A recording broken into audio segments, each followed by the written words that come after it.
তোকেই তো আমি এতদিন খুঁজছি, তোকে বিক্রি করে আমি অনেক টাকা পাবো, বুঝতে পারলি?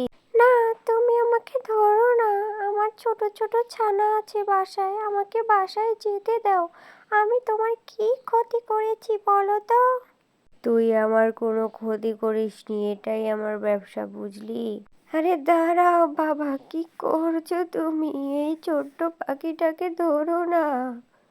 কেন মাসি, কি হয়েছে? আপনি আমার কাজে কেন ব্যাঘাত ঘটাচ্ছেন? এইসব পাখি ধরে বিক্রি করাই তো আমার একটা ব্যবসা। শোনো বাবা, তুমি এগুলো ধরবে আর বিক্রি করবে, এতে তোমার অনেক পাপ হবে। তুমি এগুলো কাজ করো না বাবা, বুঝেছো?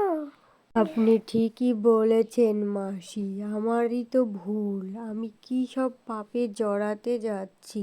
আপনাকে অনেক ধন্যবাদ আমার ভুল আমাকে বুঝিয়ে দেওয়ার জন্য। যাও টুনি, তুমি তোমার বাচ্চাদের কাছে ফিরে যাও, তোমাকে আমি মুক্ত করে দিলাম।